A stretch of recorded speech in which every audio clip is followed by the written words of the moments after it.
नमस्कार मित्रों, आपके अपने YouTube चैनल में आपका स्वागत है। जब कोई इंसान अपने लक्ष्य में नाकामयाब होता है तो आसपास के लोग कहते हैं कि तुम्हें अपनी अंतरात्मा की आवाज सुननी चाहिए थी, तुमने गलत राह पकड़ ली।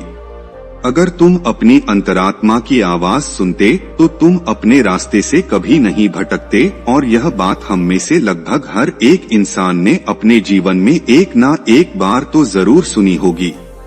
और यह सुनने के बाद हमारे मन में यही ख्याल आया होगा कि मैंने तो अपनी अंतरात्मा की आवाज सुनकर ही यह काम किया था, फिर मैं इसमें नाकामयाब कैसे हो सकता हूँ। और अगर यह लोग सही कह रहे हैं कि मैं अपनी अंतरात्मा की आवाज नहीं सुन पाया, तो अंतरात्मा की आवाज होती क्या है? अंदर की आवाज कैसे सुने? कैसे पता करें कि जो आवाज हमारे अंदर से उठ रही है वह हमारी अंतरात्मा की ही है? तो आज की जो कहानी मैं आपको सुनाने वाला हूँ उसमें आपको एक ऐसी विधि पता चलेगी जिससे आप अपनी अंतरात्मा की आवाज सुनकर अपने अच्छे जीवन के लिए अपनी अंतरात्मा से निर्णय ले सकते हैं।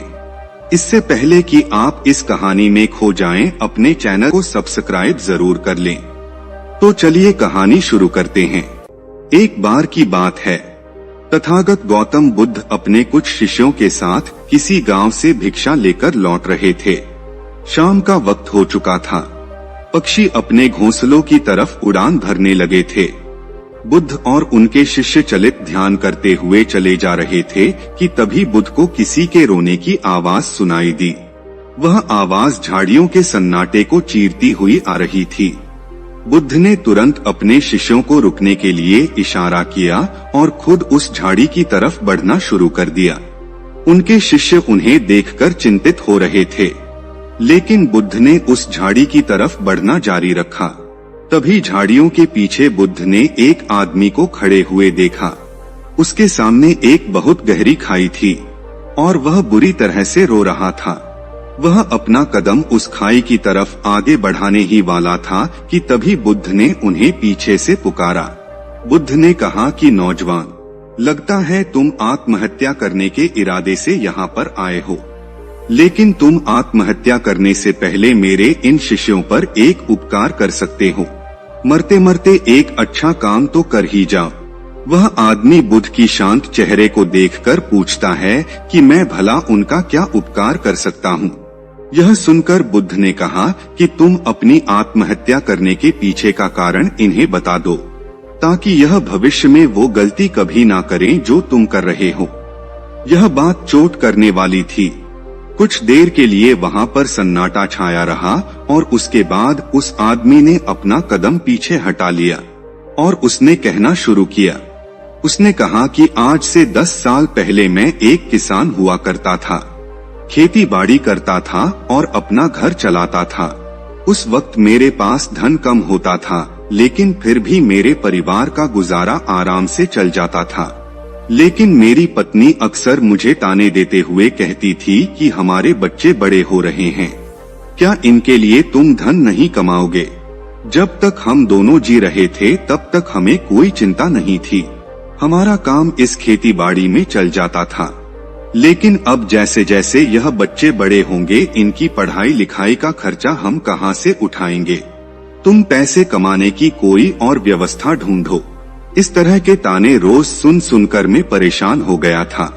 मैं कोई तरीका चाहता था, कोई रास्ता चाहता था जिससे मैं धन कमा सकूं। और फिर एक दिन मेरे अंदर से आवाज आई, तुम्हारे अंदर व्यापार करने का अद्भुत कौशल है।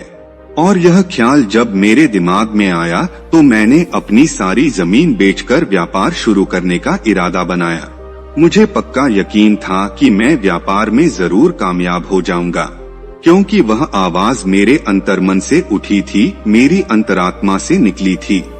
इसीलिए जब सारी जमीन बेचकर भी व्यापार चालू करने के लिए धन नहीं जुटा पाया तो मैंने अपने रिश्तेदारों, अपने मित्रों से कर्जा लेना शुरू कर दिया और इस तरह मैंने अपने व्यापार की शुरुआत की। लेकिन पता नहीं मेरे व्यापार को किसकी नजर लग गई। शुरुआत में अपने व्यापार को जमाने के लिए मैंने लोगों को उधार सामान देना शुरू कर दिया, लेकिन जितना ही मैं उधार देता रहा उतना ही मेरा धन फंसता रहा और आखिर में उधार इतना ज्यादा हो गया कि मेरे पास उधार देने की क्षमता ही नहीं बची। और जब मैंने उन लोगों से अपना उधार वापस मांगा तो उन्होंने देने से मना कर दिया और मैंने जितना भी पैसा अपने रिश्तेदारों और अपने मित्रों से लिया था उन लोगों ने भी मुझ पर दबाव बनाना शुरू कर दिया। मेरे पास किसी को देने के लिए कोई पैसा नहीं था। जमीन थी वह पहले से ही बिक चुकी थी। अब मैं करता तो क्या करता। फिर मेरी अंतरात्मा ने मुझे एक आवाज दी कि अब यह दुनिया तेरे लिए नहीं बची है प्यारे, तेरा वक्त यहाँ पर खत्म हो चुका है, तू जा और छोड़ दे ये दुनिया, जा आत्महत्या कर ले। और अपने अंदर की आवाज सुनकर मैं यहाँ पर आत्महत्या करने के लिए आया हूँ। यह बात बुद्ध और उनके शिष्य बड़े ध्यान पूर्वक सुन रहे थे। उसकी बात समाप्त होने के बाद बुद्ध ने उस आदमी से पूछा कि नौजवान मुझे एक बात बताओ, जो आवाज तुमने व्यापार शुरू करने से पहले सुनी थी और जो आत्महत्या करने से पहले सुनी थी वह क्या तुम्हारी अंतरात्मा की ही आवाज थी? यह बात तुम यकीन से कह सकते हो? यह सुनकर वह युवक कुछ सोचकर बोला कि हाँ बुद्ध, वह आवाज बहुत गहरे से आई थी। उस बात पर मेरा पूरा विश्वास था और वह बात मुझे पक्का यकीन है कि मेरी अंतरात्मा की ही थी। यह सुनकर बुद्ध उससे पूछते हैं कि अंतरात्मा की आवाज तो आत्मा से आनी चाहिए, क्या तुम्हें अपनी आत्मा का कोई पता ठिकाना मालूम है? तुम्हें पता है कि तुम्हारी आत्मा तुम्हारे शरीर के कौन से हिस्से में रहती है? यह सवाल सुनकर वह आदमी शक्का गया। उसने सोचा भी नहीं था कि कोई आदमी उससे इस प्रकार का प्रश्न पूछेगा। इसका बनावटी जवाब देते हुए उस आदमी ने कहा कि हाँ बुद्ध, आत्मा तो सभी में होती है और वह तो शरीर के अंदर रहती है, उसका कोई प्रमाण थोड़ी होता है। यह सुनकर बुद्ध कहते हैं कि जब आत्मा के होने का ही कोई प्रमाण नहीं है तो अंतरात्मा की आवाज होने का क्या प्रमाण है? और तुम अपनी अंतरात्मा की आवाज को लेकर इतना यकीन से कैसे सुन सकते हो? असल में जो आवाज तुमने तब सुनी थी और जो अब सुनी है वह आवाज तुम्हारी अंतरात्मा की नहीं बल्कि तुम्हारे मन की आवाज थी। वह तुम्हारा मन का ही बुना हुआ एक जाल था जिसमें तुम फंस गए और अब निकलने का तुम्हें कोई रास्ता नहीं सूझ रहा था, तो तुम्हारे मन ने ही तुम्हें निर्देश दिया कि तुम आत्महत्या कर लो।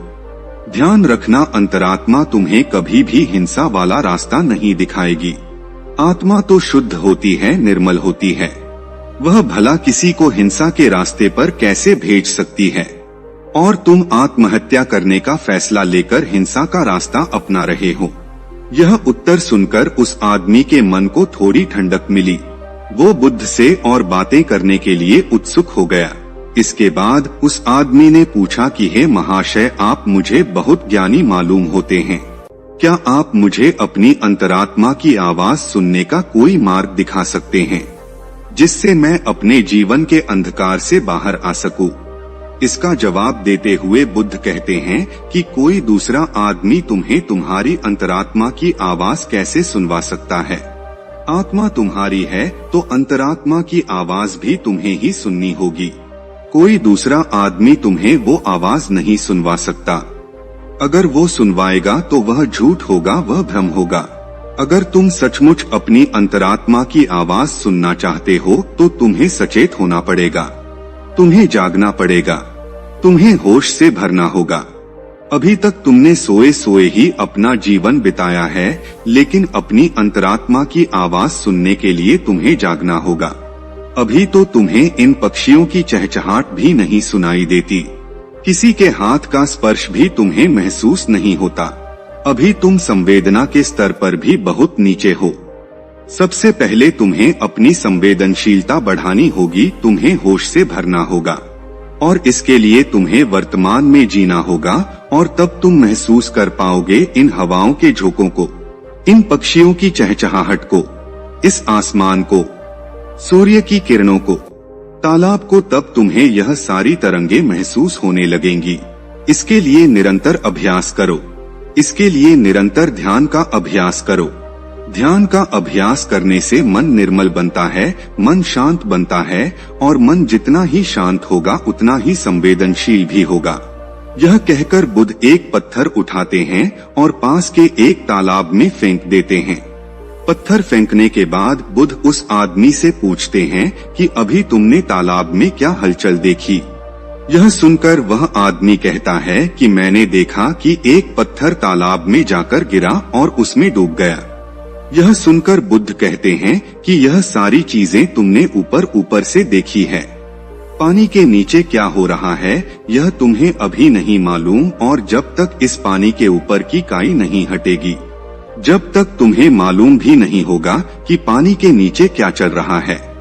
उसी प्रकार हमारे मन पर जो विचारों का जाल है, हमारे मस्तिष्क को जिन विचारों ने ढक रखा है, वह विचार हमें गहरे में कभी उतरने ही नहीं देते। और जब एक बार विचारों की काई हमारे दिमाग से हटेगी तो नीचे पानी आएगा, और जब वह पानी भी स्पष्ट हो जाएगा तो हमारा मन भी निर्मल हो जाएगा और हम बहुत करुणा से भर जाएंगे, बहुत संवेदनशीलता से भर जाएंगे। फिर हमें यह हवा के झोंके ही आनंद प्रदान करेंगे। ध्यान रखना, मन के विचार ध्यान से शांत हो जाएंगे और मन को साफ करने के लिए दिव्य प्रेम का प्रयास करो। जब दिव्य प्रेम तुम्हारे अंदर पनपने लगता है तो तुम्हारा जीवन ही अपने आप में ध्यान बन जाता है। यह सुनकर वह आदमी पूछता है कि हे बुद्ध, ये दिव्य प्रेम क्या होता है? यह तो आज से पहले मैंने कभी सुना भी नहीं।